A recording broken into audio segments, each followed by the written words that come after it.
हरे कृष्णा। आप सभी का स्वागत है एक बार फिर से कृष्णा डिवोशन भक्ति चैनल पर।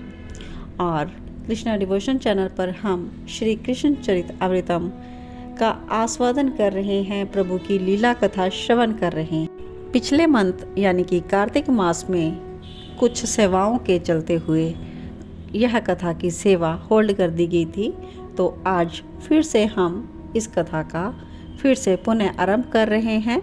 और पिछले एपिसोड तक हम श्रवण कर चुके हैं कि उद्धव जी ने देख लिया है कि श्री कृष्ण बहुत ही उदास हैं और उनके आंखों से अश्रु भी बहते हुए देख लिए हैं। और उद्धव सोच रहे हैं कि कैसे ये प्रभु के आंखों से अश्रु बह रहे हैं, यह उसके आश्चर्य का विषय बना हुआ है। और पीताम्बरी से श्री कृष्ण अश्रु पोंछ रहे थे, तो इसका निवारण आज के एपिसोड में हम करेंगे। तो आज का एपिसोड भाग 217 हम श्रवण करने जा रहे हैं। और शीर्षक से ही प्रभु के जो मन की स्थिति है इसका बयान हो जाता है। और शीर्षक है ऊधो ब्रज की याद सतावे।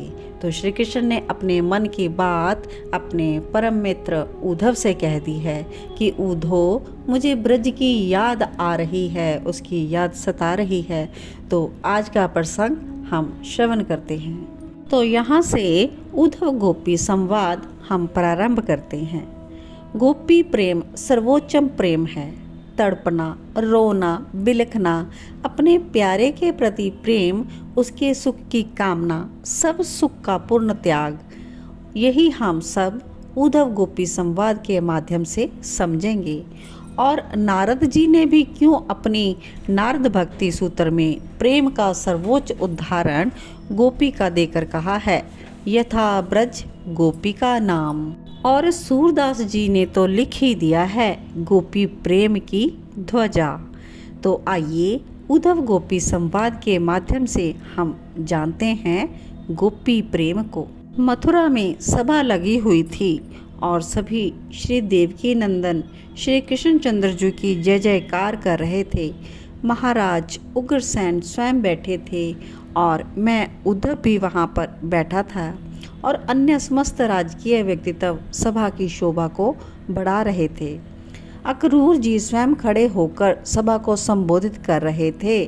तो तभी श्री कृष्णचंद्र जी महाराज की जय जयकार होने लगी और सब उठ गए थे सभा में। स्वयं महाराज उग्रसेन उठ खड़े और सबने स्वागत किया, पुष्पों का हार अर्पित किया। और महाराज उग्रसेन ने अपने ही बगल में श्री कृष्ण का सिंहासन लगवाया और मुस्कुराते हुए सबका अभिवादन करते हुए श्री कृष्णचंद्र जी वहाँ पर विराजे थे। अब महाराज उग्रसेन खड़े हुए और समस्त राजकीय विभागों के वरिष्ठ अधिकारियों और मंत्रीजनों को संबोधित करते हुए बोले कि वासुदेव श्री कृष्ण विद्या अध्ययन करके गुरुकुल से पधारे हैं और हम सब मथुरावासी इनका स्वागत और सम्मान करते हुए बहुत ही गौरव अनुभव कर रहे हैं। तो उद्धव कहते हैं कि तात कि मैं भी बहुत प्रसन्न था और सबने करतल ध्वनि से स्वागत किया। महाराज उग्रसेन ने सबके सामने श्री कृष्णचंद्र जी से कहा कि अगर आप राजकीय व्यवस्था में कुछ परिवर्तन करना चाहते हैं तो हमें तुरंत स्वीकार कर लेंगे। आप हमारा मार्गदर्शन करें।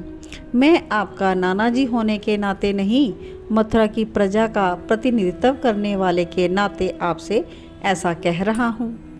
लेकिन श्री कृष्ण जी ने कुछ ना कहा और उनके हाथों को पकड़कर माथे से लगा लिया।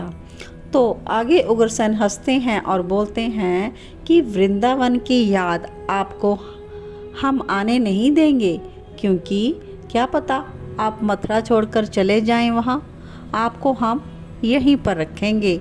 माखन आपके लिए वृंदावन से ही आएगा। आप कहें तो यशोदा के हाथों का माखन मंगा दे।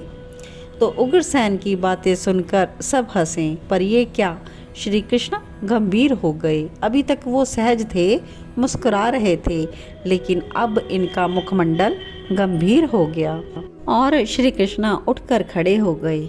महाराज उग्रसेन भी कुछ समझ नहीं पाए कि क्या हो गया। सब खड़े हो गए क्योंकि श्री कृष्ण जी खड़े हो गए थे। और तात मैं भी उस समय कांप गया कि एकाएक मेरे गोविंद को क्या हो गया। और इतना ही नहीं, किसी को देखे बिना राजकीय सभा की मर्यादा को भी त्यागते हुए वो वापस चले गए। कोई समझ नहीं पा रहा था कि हुआ क्या। ऐसी कोई बात तो किसी ने नहीं कही। तब महाराज उग्रसेन ने मुझे श्री कृष्ण के पीछे भेजा कि उद्धव तुम जाओ, कहीं वासुदेव हमसे रुष्ट तो नहीं हो गए। क्या कारण है हमारे समझ में नहीं आ रहा। जाओ उद्धव, तुम सखा भी हो वासुदेव के, तुम उनके स्वभाव से भी परिचित हो। जाओ और क्या कारण है हमें बताओ। महाराज ना भी भेजते तो भी मैं जाता, क्योंकि श्री कृष्ण मेरे प्राण के आधार हैं। नेक्स्ट सीन है कि यमुना के किनारे कृष्ण का महल है और उद्धव धीरे से महल का द्वार खोलकर जाते हैं। झरोखा यमुना की ओर ही खुलता था और वहीं पर खड़े थे श्री कृष्ण यमुना की ओर देख रहे थे। उन्हें पता भी नहीं चला कि मैंने कब द्वार खोला। वो तो यमुना जी को निहारे जा रहे थे। मैंने आगे बढ़कर उनके चरण छुए। तब कमल नयन ने अपने अश्रु पोंछ लिए और मुझसे पूछते हैं कैसे हो। उद्धव, मुझे गुरुकुल में तुम्हारी बहुत याद आई। पता है वहाँ मुझे एक मित्र भी मिला, सुदामा नाम है उसका। वो कुछ आक्रामक से बोले जा रहे थे तो कहते हैं कि उद्धव कि नाथ क्या बात है। श्री कृष्ण कहते हैं क्या बात है, कुछ भी तो नहीं। वो सहज होना चाह रहे थे लेकिन हो नहीं पा रहे थे। तो मैंने पूछ ही लिया हिम्मत करके कि नाथ आप एकांत में रोते हैं क्यों। तो कहते हैं कृष्ण मैं क्यों रोने लगा, मैं नहीं रोता उद्धव। तो उद्धव ने कहा नहीं, कल भी आप अश्रु बहा रहे थे, जब मैं आपके पास गया आपने अश्रु पोंछ लिए। अरे नहीं उद्धव, ये कहते हुए उन्होंने मेरे कंधे में हाथ रख दिया। कहा उद्धव ने कि फिर कल कुब्जा के यहाँ से लौटते समय भी और आज भी महाराज ने बस वृंदावन का नाम ही तो लिया। नाथ एक बात मैंने देखी है, जब जब वृंदावन का वहाँ की चर्चा चलती है तब आप रोते हो क्यों। अब गंभीर हो गए श्री कृष्ण। नहीं, ऐसी कोई बात नहीं है। और श्री कृष्ण आगे बढ़कर फिर से यमुना को देखने लगे। मैंने चरण पकड़ लिए। नाथ मुझे तो बता दो, मत छुपाओ मुझसे। मैं बोलता रहा, उनके चरण पकड़कर पूछता रहा और वो यमुना की ओर मुंह करके खड़े रहे। और जब मैंने उनके मुखार विंद को देखा तो अश्रुओं की धारा बह रही थी। मुझे उन्होंने पकड़ा और अपने हृदय से लगा लिया और हिलकियों से रोते हुए वो बोलते चले गए। उद्धव, मैं भूल नहीं पा रहा हूँ वृंदावन को। मेरा वो वृंदावन, मेरी वो गोपियाँ कैसे रहती होंगी, मेरे ग्वाल बाल, मेरी मैया यशोदा, मेरे बाबा, मेरी गैया, और तो और मैं क्या कहूँ, मेरी राधा राधा राधा कहते हुए मेरे नाथ गिर गए। वो तो मैंने संभाला उन्हें और उनकी दशा ऐसी मैंने आज तक नहीं देखी थी।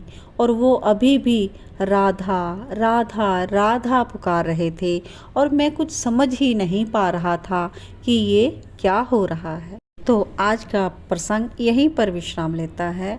इसके आगे का प्रसंग हम कल के भाग में श्रवण करेंगे। तब तक आप सभी को जय श्री कृष्ण।